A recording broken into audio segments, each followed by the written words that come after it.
What's up, folks? Welcome back to the channel. Boozer here. Thanks for stopping by. Today's video, we're going to be talking about the Master's Deck of Fate. This is the event that's in-game right now, and this is how we're going to be able to get our guaranteed Basim as long as you can clear all of his fragments in the Master Deck of Fate. Now, let's take a quick look at this Master Deck of Fate here. So obviously, if you guys are not familiar with this, each card is worth 1,000 points. Therefore, the total amount of points here is 40,000 points. There's actually 40 cards. Breaking down this even further, Plarium did announce that there's actually 21 Basim fragment cards, and you need all of them to get the 100 fragments here. You can store Basim for future champion chases or CBC if you want, so that's a little bit of additional value there. Going over the rewards here, we got a Void Shard, Primal Shard, Legendary Book, and 5 of these big essences. Pretty standard stuff. There is no pin rarity here, so if you guys are familiar with that, that basically means that you can choose and select and basically pin the highest rarity chest, and then you keep picking cards, hoping to get multiples of that rarity, and then you can kind of lock in your higher rarity chest. In this deck, we don't have that option, so it's a little bit of a lower value feature. Going over how we're going to get these Fate Feathers, which is the points, we have to get accessories and artifacts, and the other condition is going for Soul Stones. So this is not the easiest kind of format. Basically, if you don't have a bunch of Soul Stones ready, it's all energy, baby. In terms of total points for the Mortal Soul Stones, it's 7,700 and 3,500. Usually how it goes is that the Immortal Soul Stone is worth 10 of the small ones, and then the Eternal Soul Stone is worth 5 of the middle ones. In this Deck of Fate, it's no different. All right, so let's go over how many points will you actually need, or how will you get this Basim, or how much energy or how much Soul Stones it will take to get Basim. I got this handy spreadsheet here. So this is the same spreadsheet that we used for the Hilvy Deck of Fate back in December. And you know what? Basim's setup is exactly the same. Getting dungeon is basically dungeon divers, getting accessories and artifacts, and summoning soul stones. Even the point total is exactly the same as Hilvy. The big difference here between Basim and Hilvy is that Basim actually has the event dungeon open. So because the event dungeon is open, this gives us a very, very powerful tool to kind of make the price a little bit more manageable in terms of spending energy. I'll go over that in this kind of deck here. So basically, I did a comparison here between Hilvy and Basim. It looks like a little bit of a mess here, but basically it's the same. Same prize format, same point distribution. So we can get rid of all that. Same point distribution, everything. So that means we can basically use the same math that we used for Hilvy. I would say that's pretty convenient. So we kind of know exactly what to expect. So in terms of Mortal Soul Stones, how many are you expected to pull to complete the Basim Deck of Fate? Like I said, there's 40,000 points required to clear every single card. Pretty much 90% of us, I think, is gonna clear 39 cards, I think, or at least 37 cards. So basically, you have to allot to basically clear almost all of the entire deck. It's better safe than sorry, so make sure you have extra points for that. Let's say you have 500 Mortal Soul Stones. Is that enough? No, it's not enough to clear this entire deck. So if you have 500 Mortal Soul Stones, that's the small one, that's still 35,000 points, and you're going to be short 5,000 points. Now, what does that mean for the medium ones? Let's say you had 50 medium ones. That's the equivalent of 500 small ones. Again, you're going to come up short. So it's about about 57 middle-sized ones, which means it's about 570 small ones. In terms of the big ones, I think you're looking at about 12, 11. Yeah, just about 11 and a half. 11 and a half big ones to clear the whole thing, guys, if you were planning just to use the big soul stones there. Now, what about if we're going to try to clear it with energy? What is the best way to do it?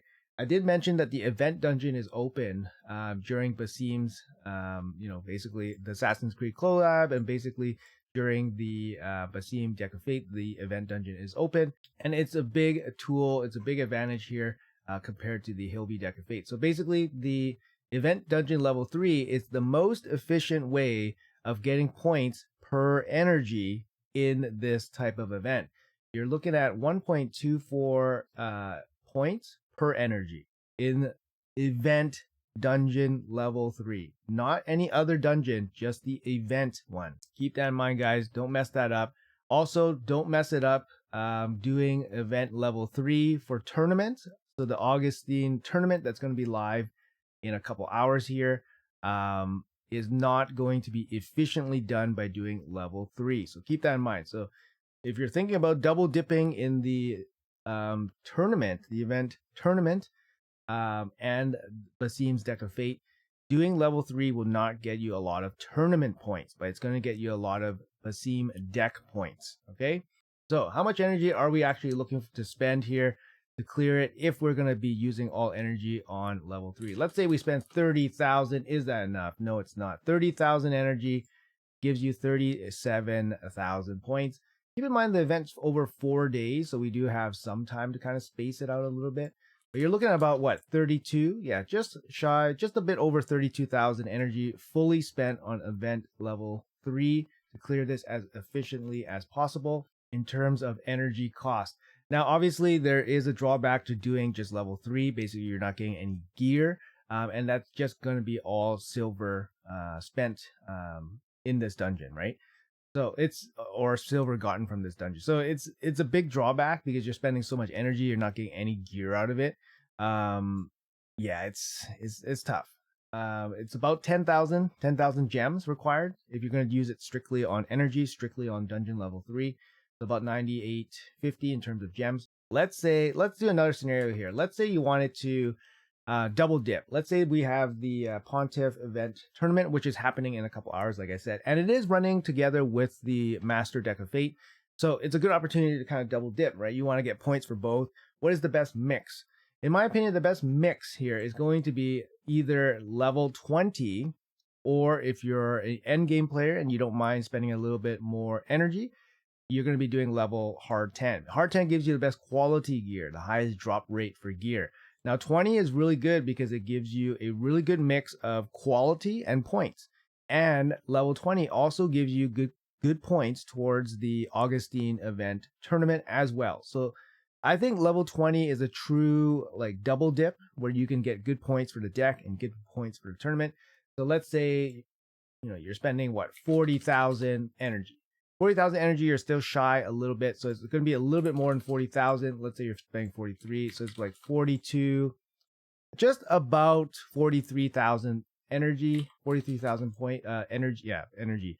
It's a lot. It's a lot. It's over 4 days, but it's still a lot. 4 days worth of dailies maybe can shave you, 900, 1,000 energy per day. We also have other areas like Grim Forest and Tranos. They're open now.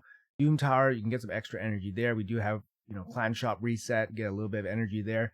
But still, 40,000 energy, it's a lot. 13,000 gems in total, if you want to do it strictly from energy. And if we're looking at hard 10, for example, that the efficiency goes down even further. Let's say we're doing 50,000 energy there. 50,000 is going to be a little bit overkill. Let's do 48,000. So it's just going to be shy of 48,000 energy, or just shy of 15,000 gems. So probably closer to 14,500 gems if you want to strictly do it with hard 10 in the event dungeon, for example, right? So it's a pretty big saving, right? If you want to save quite a bit of energy, doing level 3 saves you about 10,000 energy. But the problem is that 10,000 energy, that 10,000 energy saving basically costs you any kind of gear upgrade or any kind of, gear progress that you might get from doing something like hard 10, which I think is probably significant, especially since you're spending 40, 50,000 energy in these dungeons. Now, I hope that's pretty clear on how we're going to be able to get Basim. Obviously, you want to mix and match some of this stuff. The energy spend is just going to be really, really crazy. Not many people will have that many gems at their disposal, obviously. Now, is Basim actually even worth the trouble? Personally speaking, I'm really on the fence for this guy. I am kind of like feeling that there's really no point in filling out the Pokedex, and you don't really have to feel bad about not getting every single champion. So I really want to advocate that here. Don't feel bad about not getting every single champion. I think a lot of us, we suffer from FOMO, obviously. Me as an endgame player, I'm just like collecting guys that I know that are not very good, that are not going to be helpful for me because of sheer FOMO, or because of the Pokemon syndrome where I want to fill my Pokedex, right? But honestly, I don't really see Basim being very useful. I'm not going to be able to get pieces of him to empower him. He's not going to be, be used in faction guardians, for example. So for me, he's just going to be a really, really expensive Vault Guardian.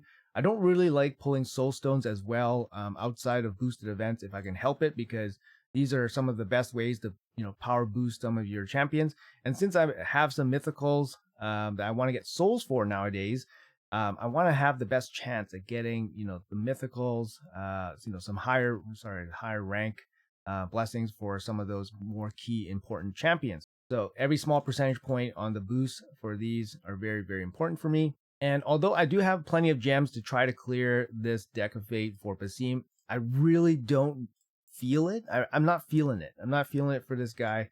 I think he's a fine champion, and I think he's a good definition of being a fine champion. He hits, he hits pretty good. He hits pretty good on this. If he has a 30% ignore defense with the Veil, he does place Veil on himself, which is very, very convenient. So he doesn't rely on anybody. He doesn't necessarily have, and the big thing about these assassins is that they don't really rely on each other at all. They're just individual champions, and I feel like that's kind of the biggest miss for this collab, is because when you're releasing 5 champions that don't synergize with each other, why do you care about these five champions other than just their exclusivity, right? So to me, he's not anything super special. He's a damage dealer that can hit okay, and he has block active skills, which is really good, of course. And then he has this ability here where it's a single target nuke, but I mean, is it that crazy of a nuke that you can't live without? Probably not. His passive, also not crazy. It requires him to get hit, and he's a squishy attack-based damage dealer, right? And he has no way to survive otherwise. He doesn't place unkillable on himself or anything like that if he kills somebody. So if he gets hit, he's probably gonna die. It's his passive just doesn't make too much sense to me, and I think he's one of the worst ones, even worse than Cassandra, because Cassandra can actually be really, really good, for wave content, and for boss content, she's actually really good. Basim's not going to be doing anything against bosses, but of course he can be pretty good against waves as well. But personally speaking, I think Cassandra might actually have more use than this guy. But he's a fine champion. He's a fine champion. And judging by the comments I got from my most recent video about announcing Basim's Deck of Fate, it sounds like most of you guys in the comment field actually feel the same way, that he's not super useful and he's more mid. So that's kind of my 2 cents on him. I'm kind of on the fence right now.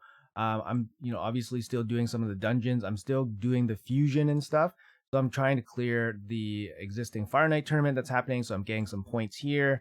And then we're going to have, like I said, we're going to have the Pontiff, event dungeon active tomorrow. So I'm going to clear that. So I'm going to get a couple of 1,000 points there. So we'll see how far we go, but I really don't want to pull any soul stones. There's no event for soul stones right now. And yeah, it's just going to come down to how much I want to spend the energy for it. Like I said, I have plenty of energy here. On my alt account, I'm probably definitely passing. There's really no reason for my alt account to basically grind all the resources just to get this champion. Well, at least I can't justify it myself. So my message is, I think it's okay to not get every single champion. And I think I'm most likely on the side that I will pass on Basim here. Anyways, guys, hopefully this video was helpful and informative for you guys. Let me know in the comments below what you guys are planning to do with the Basim Master Deck of Fate. Thanks a lot for watching until the end. Have a great start to your week, and I'll see you guys in the next video.